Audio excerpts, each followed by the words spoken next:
بجز شیطان کے، وہ نہ جھکا اور اس نے انکار کیا اور غرور کیا اور وہ کافروں میں سے ہو گیا۔ شیطان فرشتوں کے گروہ سے اپنی اصل تخلیق کی وجہ سے نہ تھا، وہ جنوں کے گروہ میں سے تھا جن کی پیدائش آگ سے کی گئی تھی، مگر کثرت عبادت کی وجہ سے فرشتوں کے گروہ میں شامل ہو گیا تھا، اسی لیے اسے فرشتوں کے ساتھ آدم کے سامنے جھکنے کا حکم دیا گیا، مگر آخر وہ اصل فطرت کی طرف لوٹا۔ آگ کا خاصہ گرمی، تیزی، بلندی اور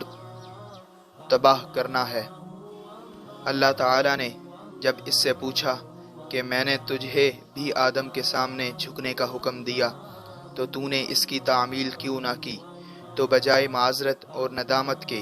اللہ تعالیٰ سے بحث اور مناظرہ کرنا شروع کر دیا اور بولا، تو نے مجھے آگ سے پیدا کیا ہے اور آدم علیہ السلام کو مٹی سے،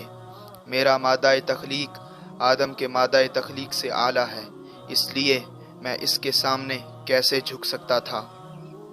ابلیس نے یہیں ٹھوکر کھائی۔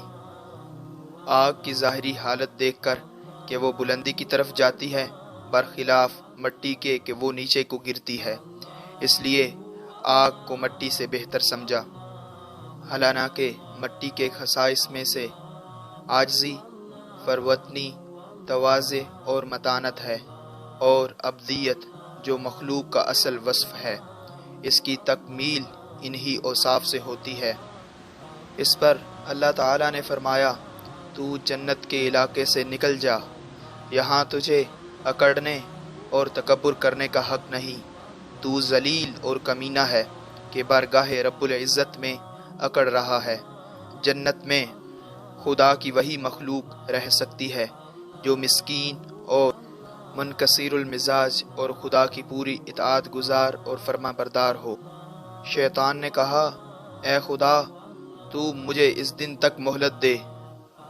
جس دن سب اٹھائے جائیں گے اور حساب اعمال کے لیے تیری بارگاہ میں پیش کیے جائیں گے، یعنی قیامت تک مجھے زندہ رکھ۔ اللہ تعالیٰ نے باوجود اس کی نافرمانی اور کنج بخشی کے اس کی یہ درخواست قبول کی اور فرمایا، تجھ کو یہ مہلت دی جاتی ہے۔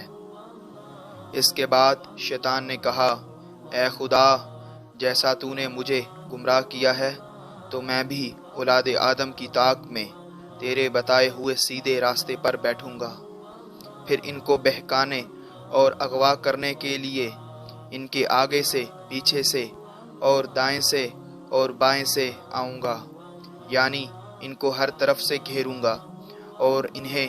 سیدھے راستے سے ہٹانے کی کوشش نہ چھوڑوں گا، اور نتیجہ یہ ہوگا کہ تو ان میں اکثر کو شکر گزار اور اپنا فرما بردار نہ پائے گا۔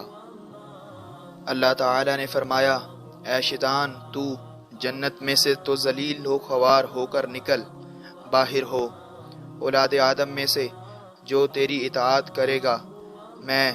ان سب سے جہنم کو بھر دوں گا۔ شیطان کا یہ امحال اور پھر اس کے نتیجے میں اہل حق اہل باطل دو جماعتوں میں ان کا تقسیم ہو جانا،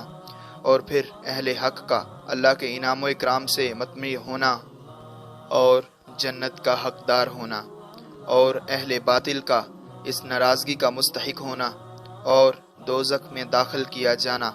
سب تقدیر الہی میں سے طے شدہ باتیں تھیں، اور اللہ تعالیٰ کی حکمت کا تقاضا یہی تھا۔ باقی ان باتوں کا صدور و ظہور مذکورہ بالا صورت سے ہوا۔ اللہ تعالیٰ کے جو بندے اللہ کی رضا کے طلبگار ہو کر خیر کو اختیار کریں اور نیکی اور سچائی کے راستے پر چلیں، ان کو اللہ تعالیٰ انعام و اکرام سے نوازے اور جنت میں دائمی عیش و آرام عطا فرمائے، اور جو لوگ اللہ تعالیٰ کی مرضی کے خلاف شیطانی ہتھ کنڈوں کا شکار ہو کر بدی اور گناہ کے کاموں کا ارتکاب کریں، ان کو اللہ تعالیٰ سزا دے اور دوزخ کے عذاب میں مبتلا کرے جس سے